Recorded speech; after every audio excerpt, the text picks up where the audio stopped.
Le match d'ouverture de la Coupe d'Afrique des Nations Maroc 2025 approche donc à grands pas.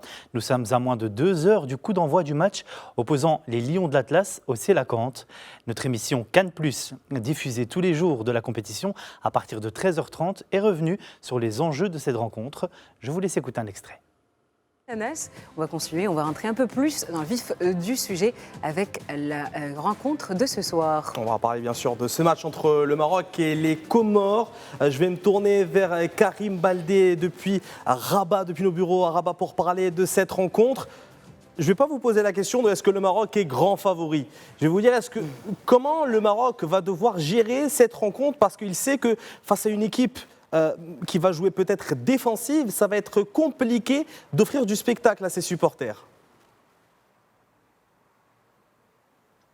C'est vrai, et il y a plusieurs paramètres à prendre en compte pour les Lions de l'Atlas. Tout d'abord, la gestion des émotions, parce que cela fait tellement de semaines, de mois que tout le pays attend cette Coupe d'Afrique des Nations. Et quand on arrive au match d'ouverture, c'est pas le moment où on perd la compétition, mais c'est le moment où toute cette pression peut-être se ressent le plus. Une fois qu'on rentre dans la compétition, là après il y a un certain flow on va dire et la dynamique est là. Mais ce match d'ouverture est très important du point de vue émotionnel. D'ailleurs le capitaine Achraf Hakimi en a parlé hier en conférence de presse. C'est peut-être là l'une des clés de la rencontre, au-delà même des qualités footballistiques. Après, c'est vrai, vous avez raison Anas de parler de l'aspect défensif des Comores et je prendrai en exemple le match Comores-Tunisie lors des éliminatoires de la CAN où les Comoriens ont défendu de manière admirable pendant plus d'une période avant ensuite de marquer sur leurs 2 ou 3 petites opportunités avec un très bon jeu de transition. Donc c'est là où les Marocains devront se méfier à mon avis,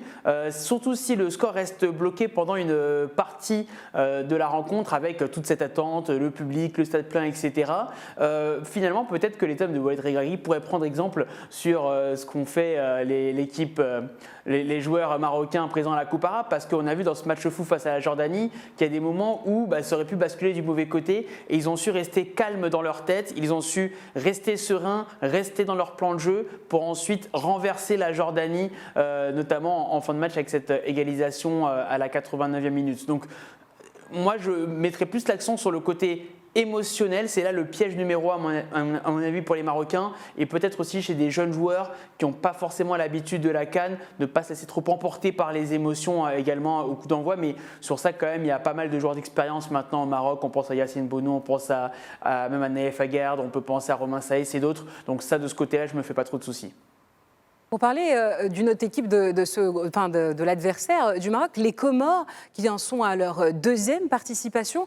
Mais il faut dire que les Comores se jouent vraiment sans aucune pression ce soir. Ils ont même, c'est l'occasion pour eux d'afficher et de réaliser des résultats historiques.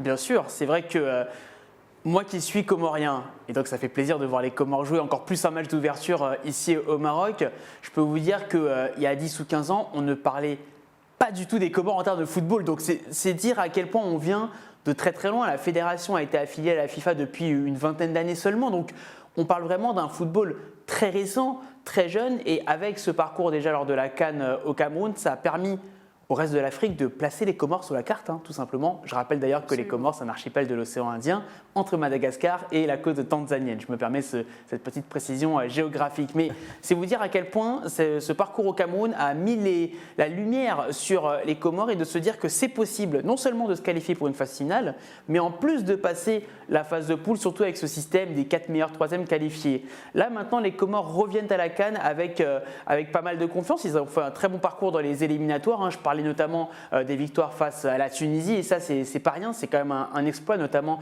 le match qui s'était disputé du côté de Rades.